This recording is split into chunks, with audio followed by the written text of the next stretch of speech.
Ivy Valentine subscribes to Mark Yoon, so should you. Enjoy your treat!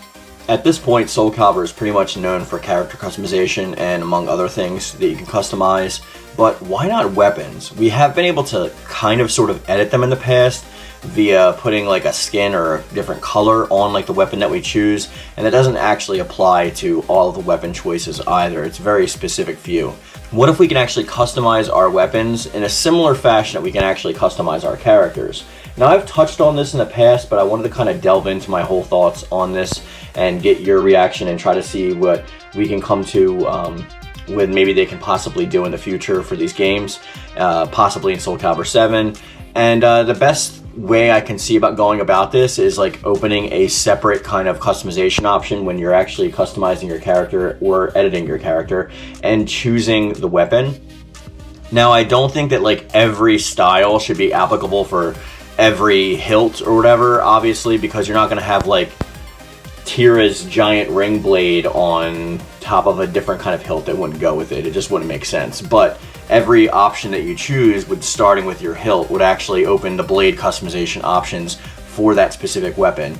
The same being said, if you're actually going to choose like a staff or a nunchaku or something like that, whatever base that you start with will have various options that actually go into that. One of these ways I can see this turning out for the better is having the nunchaku, like let's say for Maxi, when you choose like the base form of it, you can actually change the chain, and not just change the chain, you can actually change the ending. So maybe you can actually turn it into a spiked mace as opposed to just another rounded nunchaku edge. And I think that'd be a good way to bring some extra content into the game. The only thing that I would be concerned about when it comes to this is like hitboxes.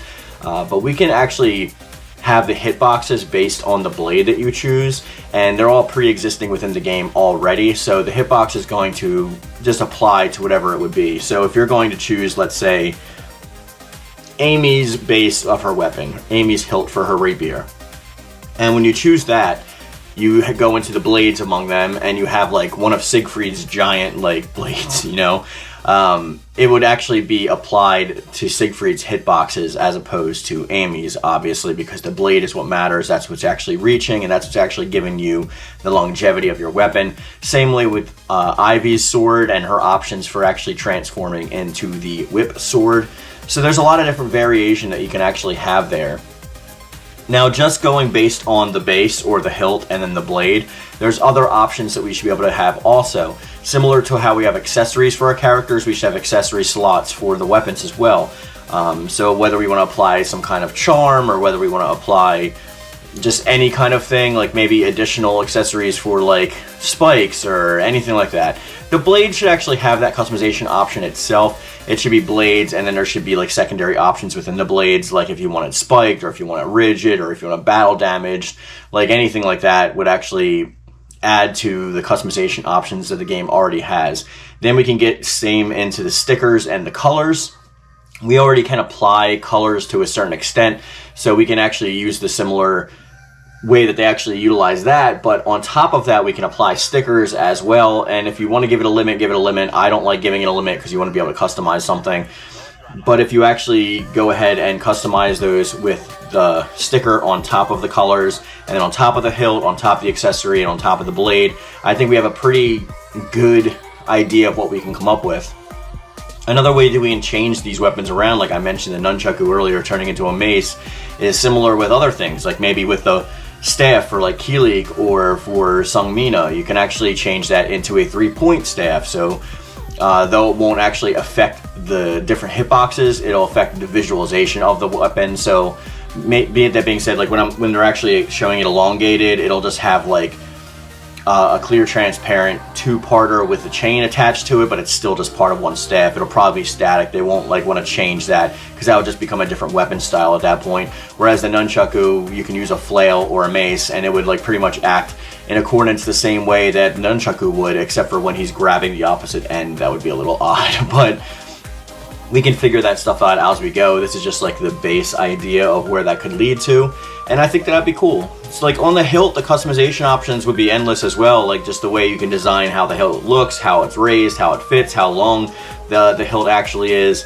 You can adjust those things based on like a slider scale that we already have similar to now, or they can give you various options within like boxes like they do similarly now, hopefully with not like a limited variety, but something enough that where every weapon that you create can fit your character and be kind of an extension of yourself or creative in some way. I don't like how now you have like face options where it's like really 4 faces, and it's 4 faces with, I think we should be able to apply facial hair and stuff like that that goes custom to your face separately, the same way we do with scars and the same way that we do with like stickers and all that stuff that actually get applied to the skin later on. I don't think that they should just like give us those options for the sake of options, because they're false options. I also would like to see us be able to apply the hilt to our characters so it looks like a little bit more realistic in terms of like where do they store their weapon when they're actually not using it in battle. I think that would actually be a cool feature.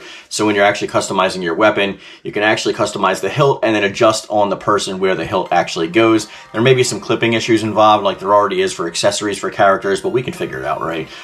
Just meaning that if you're going to have like a sword and you're going to customize the hilt, you can place it either on the back, which angle it would be at, or on the side and stuff like that. I think that would be a really cool little additional feature to add to that. There's one thing that they could implement that I don't think that they should implement, and that's like uploading your own designs. Like something like you see in like the WWE games, or like similarly with Animal Crossing, you can actually upload your own art and designs to be put in the sticker section. I don't think that they would do that, and I don't necessarily think it's necessary as long as they adjust the options that you can actually utilize customization with. We don't need to see Siegfried walking around with like Venom on his chest, you know. I mean, it would be cool, but I think we can pretty much, if we're going to create that already, create it already. I mean, if you look at like Dark Nemesis 66 channel, like he does a pretty good job of actually customizing and creating characters. Same with Matt Said Dad, I do my own KittyMeowser Gaming. Like we can come up with different various ways of how to create characters that look pretty close already. So we don't actually need that direct line, but if they have the extra budget, I wouldn't say no to that, obviously. But beyond customizing the weapons to that point, we also need to customize various attributes amongst them. Now, you can already adjust in your character itself, like your aura, whether or not it's like good or evil or neutral. I think the weapon should have something similar. They just do the weapon trails and stuff now, but I think not only the trails you should be able to do, but maybe the sound effects, and you can choose between sound effects and a different kind of aura for the blade itself. So maybe it's like black flames, and we can make like something out of Naruto, or maybe it could like have almost a key effect to it, or something similar to like lightning or something like that, you know what I mean? So like just surrounding the blade itself and the weapon effect style, those can come in packs and be like just selectable. Nothing that you have to actually create or adjust beyond maybe the color. So like if you can have like flames, you can do whatever the color spectrum allows you to do. So you could just create black flames, make like, you know, whatever you want to do with that. But beyond that stuff, I think weapon customization would actually add a lot to the game. I just imagine creating the characters that I make now and then customizing the weapons to be towards them. I think that would be great. And on top of that, there should also be a bare-fisted style in the game. So whether that be just a basic like karate or something like that, they should be able to have that selectable as your fighting style, or have it your default if you choose to sheath your weapon in mid-combat. I don't know how that would work mechanically. I know in Soul Edge and Soul Blade, you could lose your weapon and fight hand-to-hand until you pick the weapon up, or possibly just the rest of the match fighting hand-to-hand. So every character should have a base hand-to-hand combat strategy already. But I think for certain characters that we want to create that don't necessarily use weapons, that could be a good option in the customization menu. It could be like, do you want to customize your weapon, or do you want to not use a weapon? And then you would just choose not use a weapon. I don't know. I can expand upon that more. I just thought of that while I was talking about this. But I'd love to hear your thoughts in the comment section about that. But before we go, guys, I want to actually go over the poll of the last video, which I forgot to do, and I just actually put it up yesterday. So it's only been up for like about 20 hours, but we already have like 171 votes on it. So I figured I might as well just throw this up there, and you'll see the comments while we're talking about it. I asked, which options do you prefer for characters' costumes in Soul Calibur 7? 13% said the classic 2-player outfit, 61% said a new 2-player outfit. 13% said Soul Calibur or Soul Edge infused 2-player outfits. And then I put a joke option on here for beachwear, like swimsuits and stuff. But 13% of people, which is like tied across the board except for the second option, voted for that. And I put a little Thanos meme there just to show that I was having fun with it. But some of the people actually commented that like we should have beachwear for an actual ingrown costume. I think that'd be hilarious, but like they already just give us like bikinis and trunks and stuff like that in the customization options, and we could just make costumes out of that ourselves. I don't think it's necessary for Project Soul to go out of their way to create a third-party costume just for that. But if they do, they do. I think it would be fun. But anyway, it was just surprising that everything got 13% across the board except for new 2-player costumes, which I pretty much assumed was going to win anyway. But I do want to see those Soul Calibur and Soul Edge infused, manifested versions of the characters, if you will, the possessor, like we talked about in the last video. Go check that out. It should be in the end card at the end of this video. But that's going to be a video for today, guys. I want to thank you guys for watching. If you want to join the Discord, a link to that is in the description box down below. We talk about everything, not just Soul Calibur. And any of thoughts are always welcome in the comment section down below. And as I always say, guys, I love it. Thank you. And thank you.